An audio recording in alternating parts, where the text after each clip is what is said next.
Hello there, everybody. We're just getting set up here, so we'll give people a couple minutes to come in. Got a new camera set up here, so I think it looks like I have sound, I think. If you can't hear me, let me know.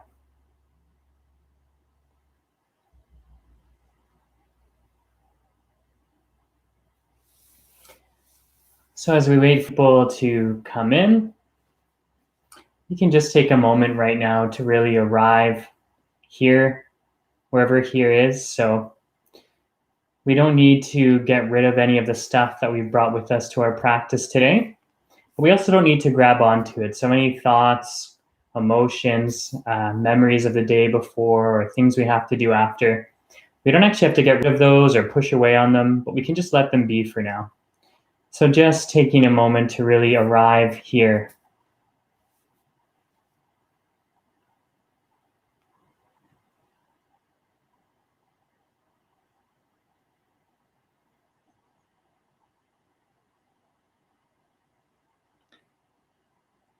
And as we give people a few minutes to trickle in, feel free to post any questions now or at the end in the chat box. I think it's on the right-hand side. I can answer any questions that you have about your current practice, about the practice we do today, building meditation habits. Any questions are more than welcome, so feel free to post them now or at the end, and I'll take a look if anyone has asked any. So you still have a few people trickling in. So as we wait, again, just trying to put aside whatever things need to be done, rehashing of the day before, to-do lists, trying to put that all aside, just letting it be. We don't even have to let go of it. Just kind of shuffle it away so you can really just arrive here for the next little bit.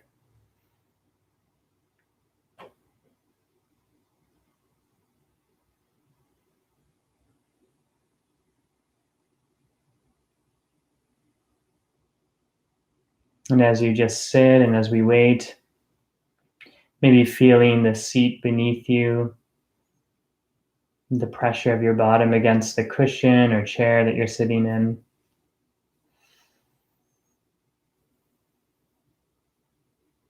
Taking a moment to notice your body.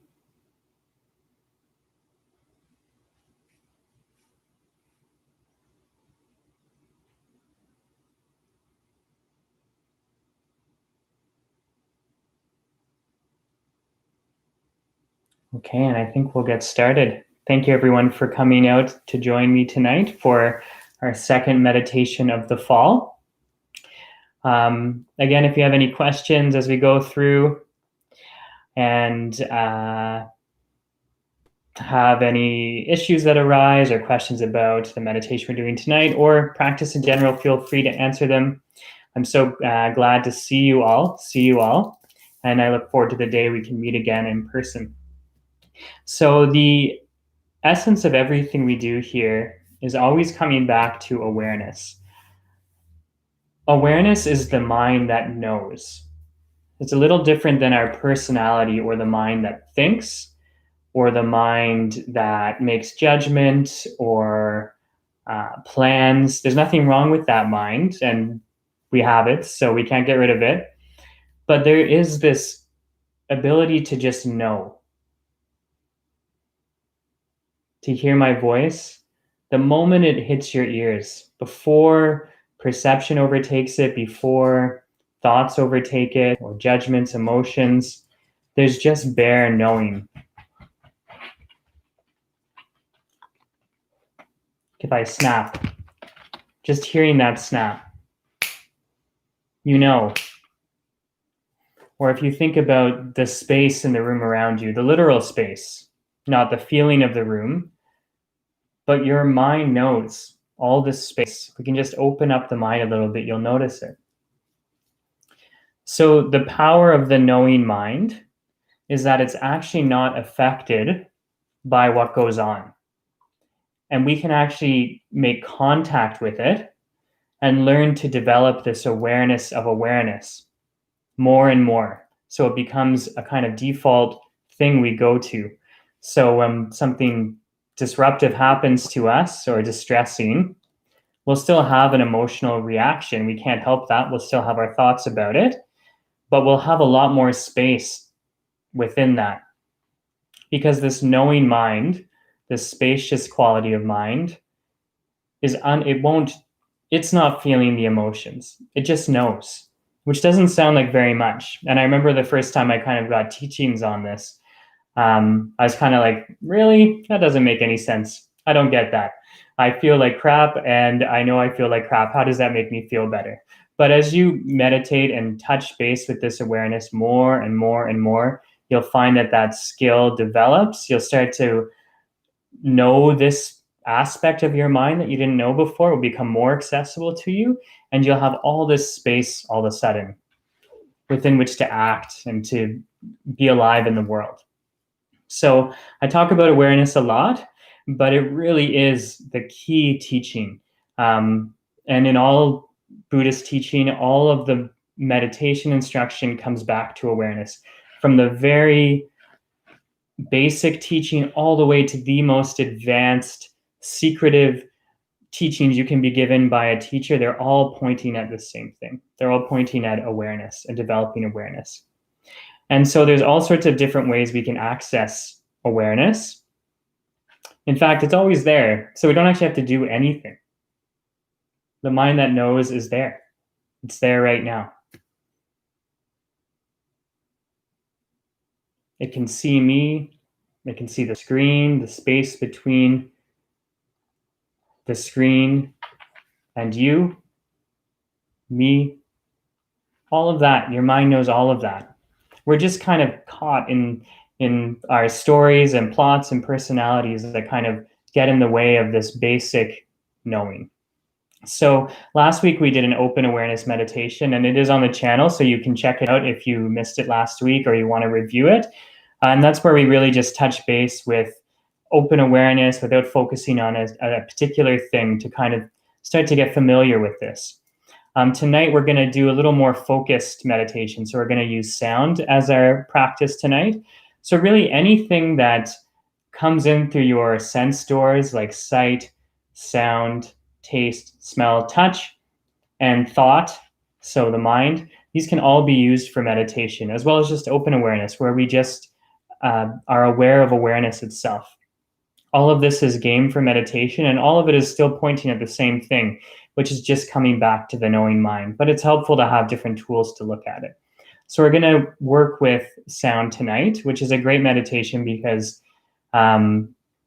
if you're lucky enough to have hearing, then it's always with you. You don't need anything special. You don't need special meditation tools. You don't need a special setup. You can listen to whatever is going on, and that can be your practice. You don't need special music. So it's a really nice, simple way to meditate. And while we're on the topic of sound, I wanted to briefly introduce just a little side teaching that goes well with sound about right speech. So right speech is this teaching related to kind of the ethical guidelines that are given in Buddhism, which some of you might just close the window as I talk about this, but they're not really like rules that are meant to make us feel bad or feel guilty, or like if we do these things, we're going to go to hell or something like that. It's nothing like that. All these instructions actually kind of enable, empower our meditation practice, and they also enable our ability to just act in the world and be confident and be peaceful and be happy.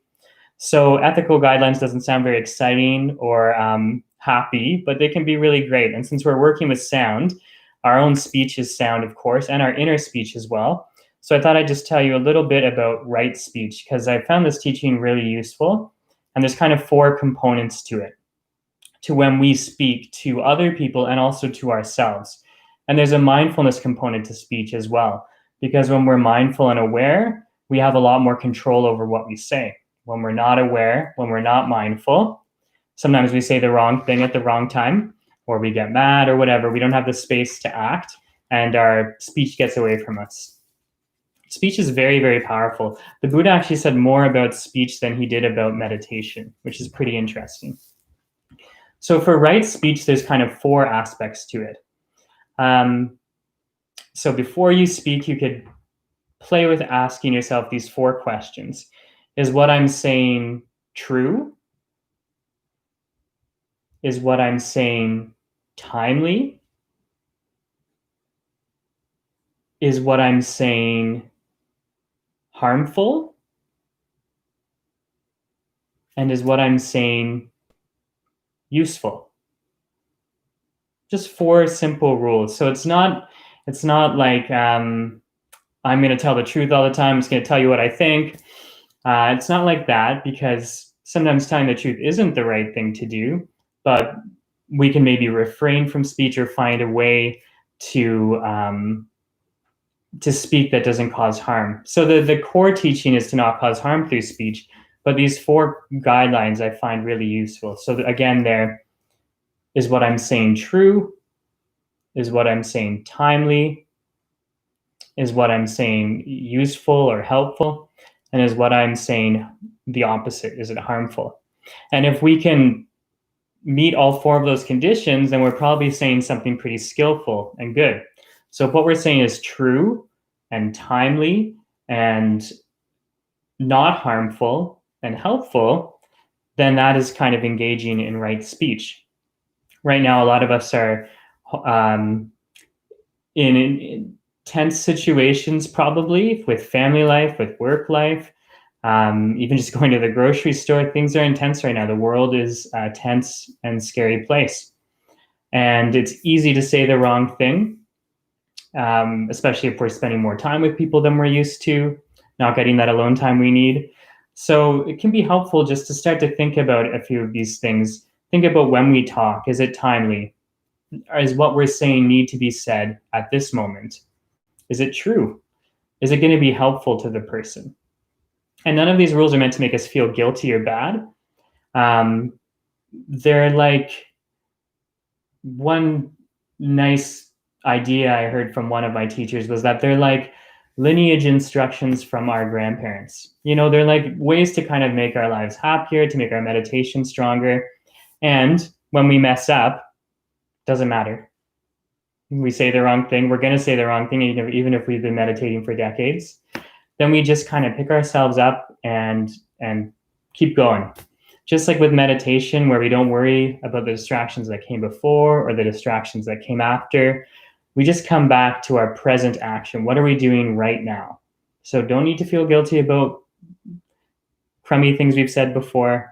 Don't need to worry about what we're going to say in the future. What are we saying in this present moment? Or what are we not saying? Sometimes silence can be a good option too, which is something that a lot of people aren't used to. Like, we're kind of constantly plugged in to background sound, the TV, the radio, and talking, feeling the need to fill the space with sound. But silence is quite beautiful, and it can be useful to play around with that.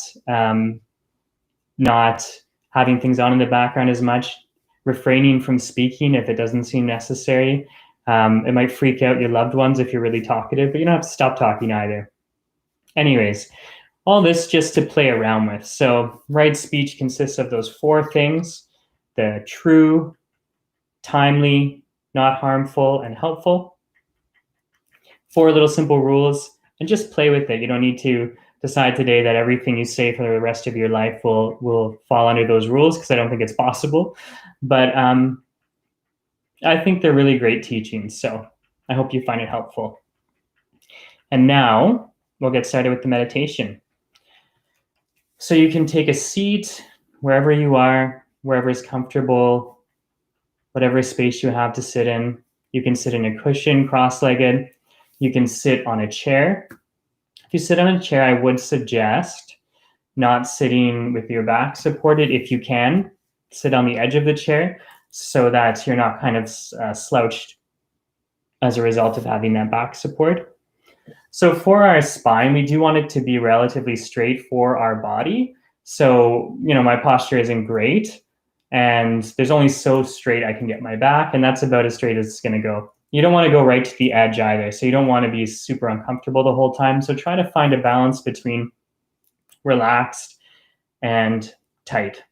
and try to have your back relatively straight, because when we slouch or we lean back weirdly, it can affect the mind. So trying to be relatively straight. If you're seated in a chair, it can be helpful to have your feet touching the ground, so you could put a cushion under your feet if you're in a chair that's high enough that your legs are dangling. For your hands, if you're seated in a chair, it's great to just put them on your knees. You can also do that cross-legged if that's comfortable for you. There's also a couple different hand options if you'd like to do something different with your hands. They're both called the meditative equipoise mudra, but from two different traditions, so you can give them a try and see what you like. The first one, which you see often, is to cup the right hand in the left hand. So you're going to have to mirror image me here. And the thumbs are touching. And then you can put your hands about 4 finger widths below your navel. And then the elbows are kind of just drawn out and back a little bit, which can help you be straighter. The other one you could try out if you want to try something different, this is from the Bin lineage in Tibet, is to cup the hands the opposite way. So the left hand is cupped in the right hand. The fingers are touching and the thumb lightly presses on the base of the ring finger. And that would also go 4 finger widths below the navel. Or you can just put your hands on your knees. And I have really long arms, so for my hands to actually sit like that, I need to have a little cushion there. So you could try that out if you want to try one of those mudras. So that's the body. I would recommend keeping your eyes open if you can. You can close them too, so play with it, see what feels good. And if you need the eyes closed to relax, then go ahead and do that. The reason I suggest having the eyes open is because we eventually want our mindfulness to carry off the cushion and bring us to everyday life, right? The more mindful and aware we are, just the more presence we have in life, the more we show up.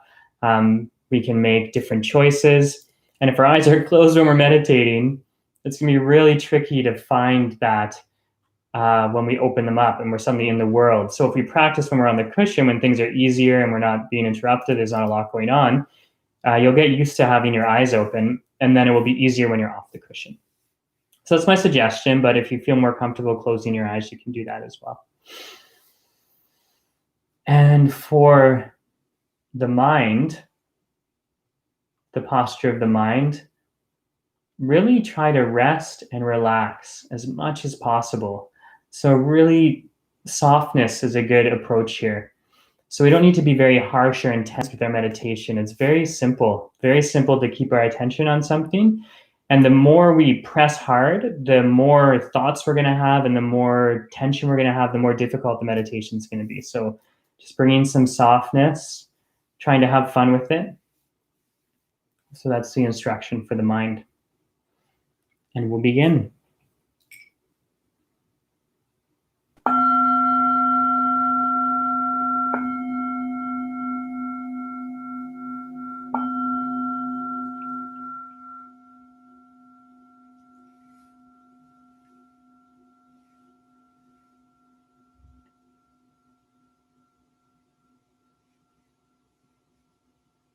So just take a quick moment now to check in with your body, maybe doing a very quick scan from the very top of your head to the tips of your toes.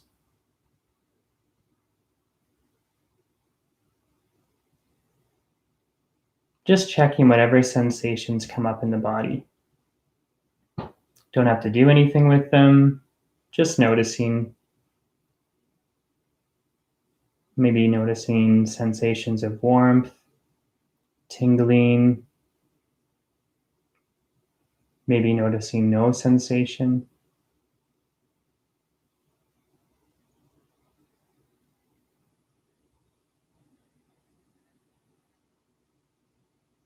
Taking a moment now to set a motivation or intention for the practice. So the very classical motivation or intention is, may this practice help me awaken in my daily life so I can help others around me awaken as well. We don't have to be that broad with it. It could just be something as simple as, may I find a few moments of peace in this chaotic world, or may I be more present in life. Just setting a moment to set that motivation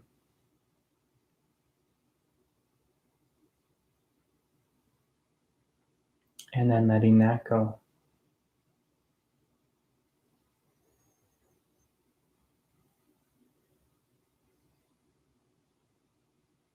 Now start to open up your ears to the sounds around you.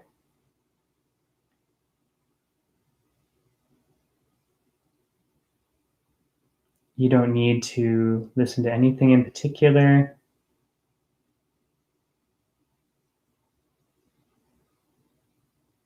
See how much you can let your ears do the work.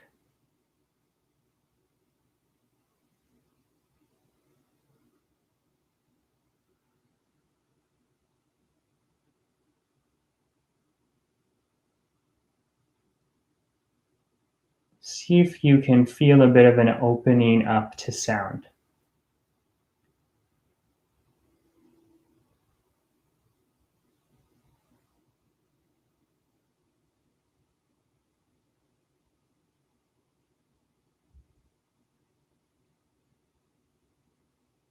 You may find your ear jumps from sound to sound very quickly. You may find it rests on a sound for a while and then moves on. You may hear multiple sounds at once. All of that is great. As much as possible, try to just let the listening happen without interfering.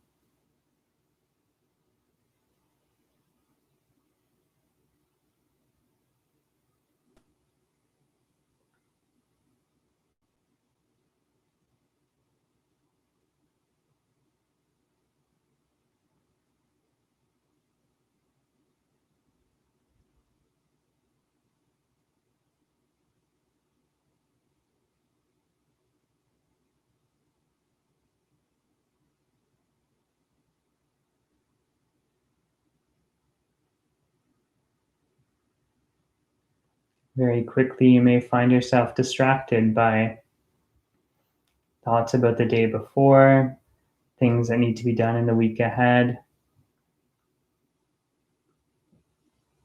things happening around you. And that's perfectly normal and okay. Our mind's default mode is to kind of settle into those distractions.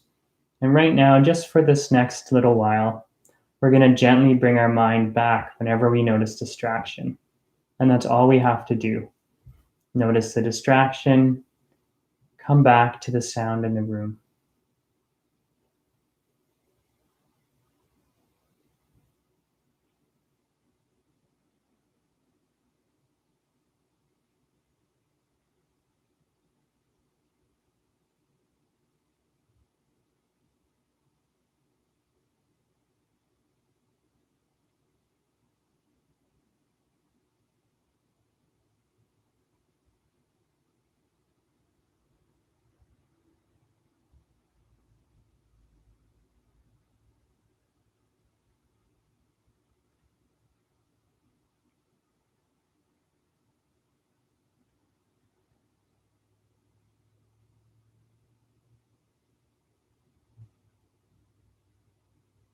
You may also find the mind really wants to conceptualize what you're hearing, maybe trying to describe it to yourself, trying to figure out what the sounds are, telling stories about the sounds, liking or disliking the sounds. Again, this is totally the mind's natural way of being. But for now, we're going to try to just come back to this pure awareness of sound itself. So whenever we get caught up in a story about the sound, just gently moving back to just listening.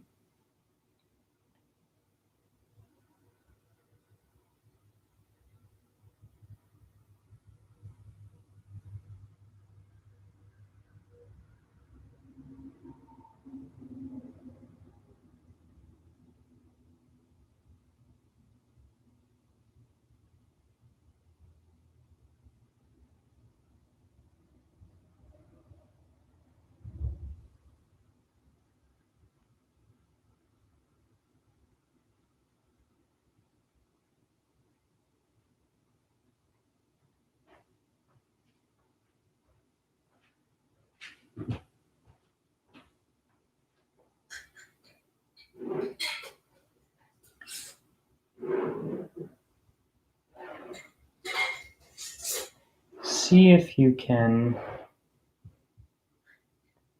play with a sense of how close or far different sounds are.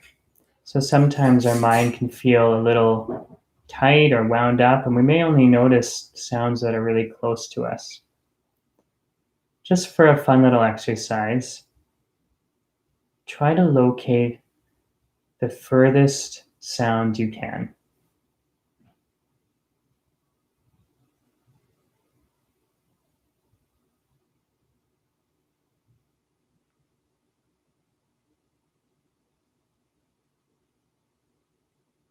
So we're adding a little more energy here, a little more focus.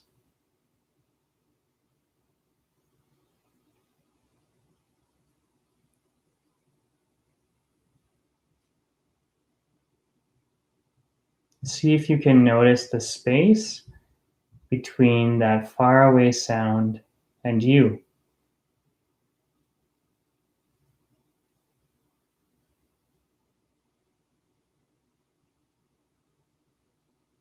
Noticing the openness of that space.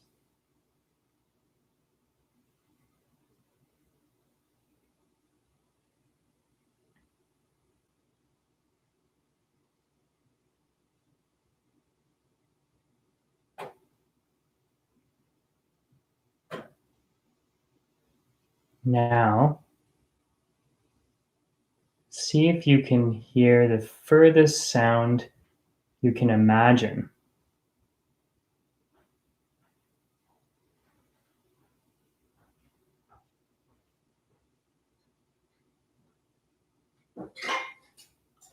The very furthest sound you can imagine.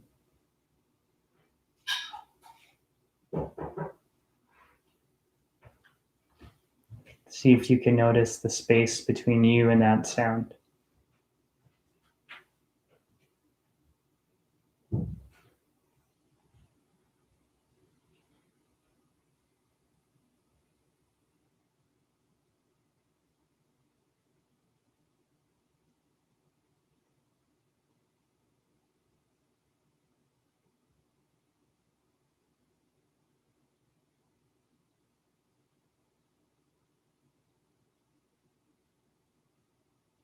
And now just come back to resting in listening.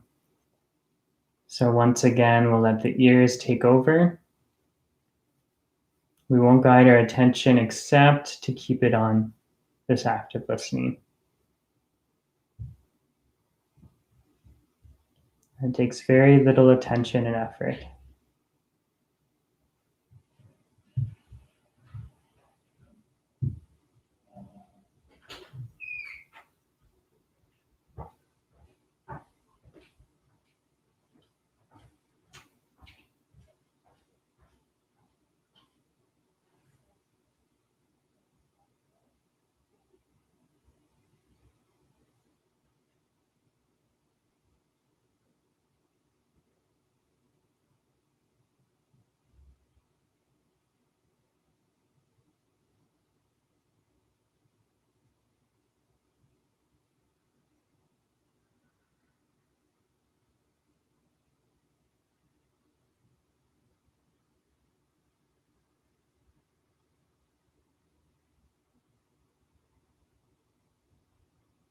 Just coming back to sound again and again.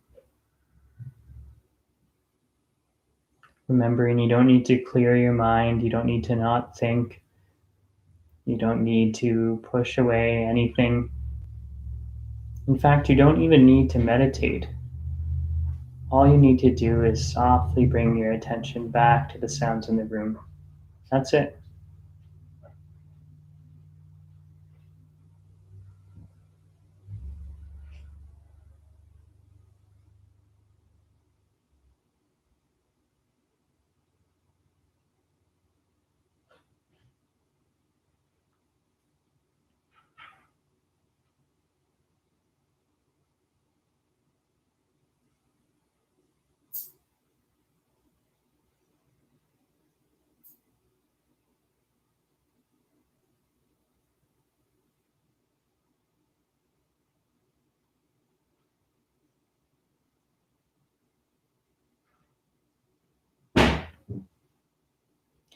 And now for a moment, see if you can drop even the act of listening and see how much you can just be present. Trying to let go of thoughts of the past,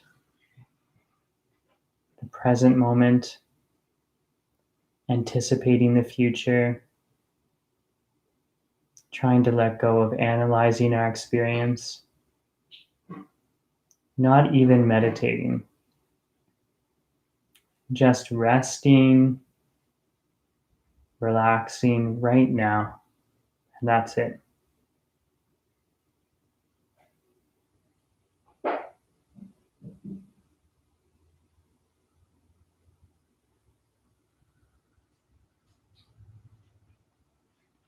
All of our experience is just like a river. And we can actually sit on the bank of the river and watch it all from this place of knowing and awareness, this big open mind.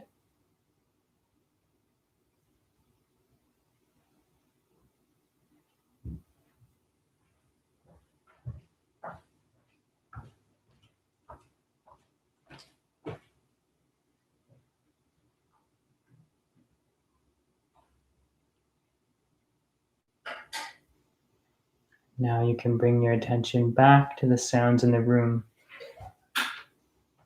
and see how much of that effortlessness and resting you can bring to this act of listening. As little attention as it takes to hear my voice, that's all you need to apply. As long as you are listening and you know you're listening, then you're meditating.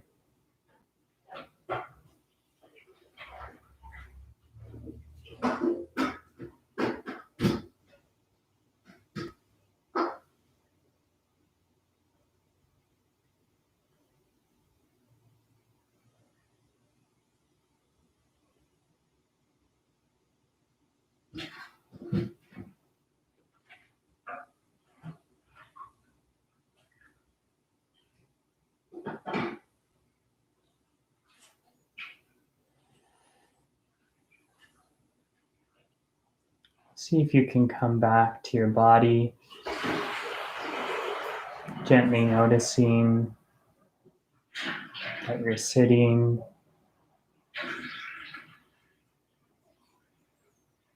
taking a moment to close your eyes if they were open.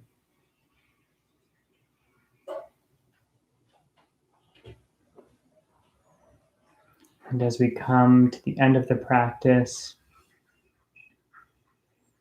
we can do this act of dedicating the merit. And the idea is that we just put forth this thought that whatever benefit we gain from this practice tonight, that it could be shared with anyone who needed it. Whatever calm, whatever insight, just a simple wish that could be shared.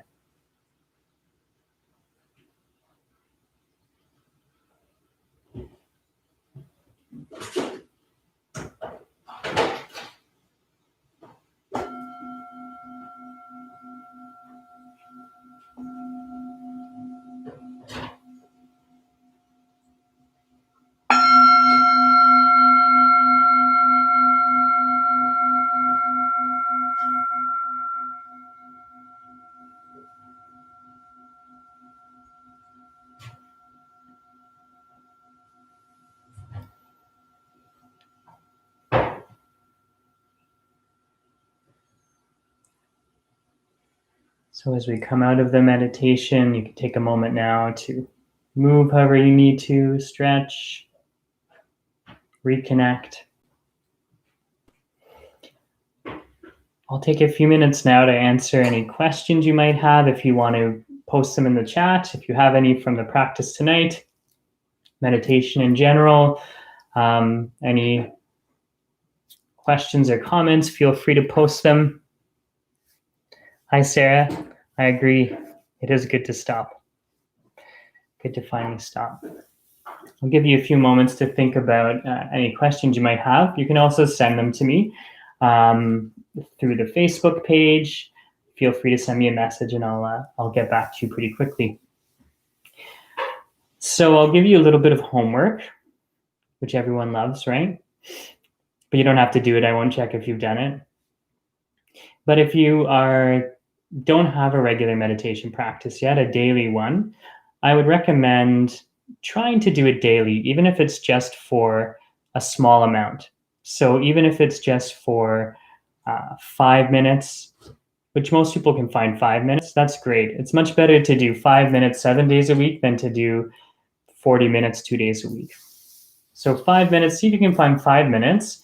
And if you liked this practice tonight, liked listening, just listen for 5 minutes. That's all you need to do. Just find a place to sit and just listen. Just bringing the mind back again and again. If you have longer, you can try longer as well. A good rule of thumb is that if you start to get kind of irritated and fussy, then try to push it a little bit further past that point, like maybe 10%. So say you did 20 minutes and then you started to feel a little done. Try to do an extra 2 minutes just to be with that, and then just let it go.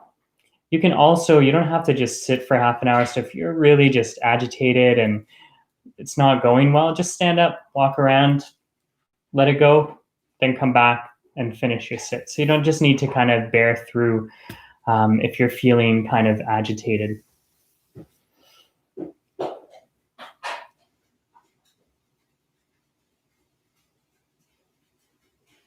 That's so true. It's a really good comment. So Sarah was saying that when you notice how little attention it takes to bring awareness, you might start to realize how much we max out that energy trying to pay attention when we actually don't need to do very much. And you really notice it when you're meditating, because if you really are like pushing a lot of energy into your attention and awareness, you're going to tire out really fast. Your mind is going to be really busy and tired and full. And it's so true. We do kind of go through life like that, right? And it's exhausting. And the more we can rest into experience, the more calm we'll feel, but also we'll have more energy too. That's a great observation. You can always just take a moment to check in without guiding your attention and just see what you know in that moment, not what your thinking mind knows or your conceptualizing mind, but just that if you can just right at that split second, what's in your realm of awareness. It can help you kind of touch base. I have another question here. Where did you learn to meditate? I'm glad you're enjoying it. I had an interesting path. I started through therapy. I was going through some rough times, and a therapist recommended it, and I wasn't into it, but I tried it, and then I liked it, and I liked it more and more. I ended up getting a teacher, a mentor from the Insight Meditation Society in the States. She's fantastic, and I still speak with her every month, except when she's on retreat. So that was kind of the start, and that was kind of in the Insight, more secular tradition. In the recent last couple of years, I've studied mostly in the Vajrayana Buddhist tradition, which is like Tibetan Buddhism, sometimes it's known as, and have met really phenomenal teachers doing that too. So that's kind of my path. Started very secular and then went a little deeper into it. If you're looking for more resources, a good place to start, you could download, I'm trying to remember what the app is called. Insight Meditation Society has a free app. So if you Google search Insight Meditation Society app, they put up all of their talks for free there. So there's really great teachers there that are giving instruction more in the Insight tradition. And it's all free. It's all on an app, so you don't have to pay for it. And some of it will be more just like the kind of teachings, like what I talked about with right speech, but you will find things that say like body scan, sound meditation, open awareness. So I would look there because there's phenomenal teachers there for more resources. A really great book, if you're looking for a book to read, is The Joy of Living. The Joy of Living by Mingyur Rinpoche. So that might be a little hard to remember his name, but it's last name is Rinpoche, Rinpoche, but that's actually like an honorific, like PhD. So there's a lot of Rinpoches. His first name Mingyur is Mingyur, Mingyur Rinpoche. And the book is called Joy of Living. And so he's one of my teachers that was introduced to me from my first teacher. And he's really phenomenal. So he's in the Tibetan tradition, but he has a great ability to connect with Western students. And that first book has a ton of scientific research in it as well. So he touches on kind of the science of meditation. So if that interests you, you'll get a bit of the Buddhist perspective because he is a Vajrayana monk. And then you'll also get the science perspective. And he is really interesting because he had panic attacks and all this anxiety when he was young. And he was doing this from a young age. His father was one of the greatest meditation masters of the last century. And he talks about his own experience with panic and anxiety and how meditation helped him. So I'd recommend that. I'll give you one last minute if there's any other questions.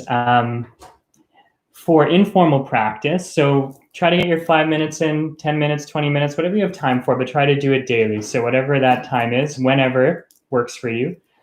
For informal practice, we want to try to bring this calm that we're starting to find, this space that we're finding into our everyday life. One way to do this is to start to find something you do a few times a day where you can just drop into mindfulness just for like 10 to 30 seconds. So it could be every time you wash your hands, it could be every time you go to the bathroom, maybe every time you go open a door or close a door. Try to find something that you do daily and just make a little note at the beginning of the day. Okay, every time I wash my hands, I'm just going to listen for 10 seconds. Just bring my attention to listening. And then just do that. And it's nice because it's not anything extra. You're not adding more practice or having to add meditating. This is stuff you're already doing. You're already going through doors. You're already washing your hands, hopefully. So that is a great way to start to just touch base short times, many times throughout the day. Because if you wash your hands 5 times a day, 6 times a day, if you're a doctor, you're probably doing it a lot more than that. But then you're going to be having these 5 moments during the day where you become aware of what's going on around you. And because we did sound this week, you can do it with sound. And I'll give suggestions each week as we try different meditations. So I think that's it for tonight. Thank you so much, everybody, for joining me. I wish you whatever calm and spaciousness and peacefulness you can find during these difficult times. And we'll see you next time. Thank you.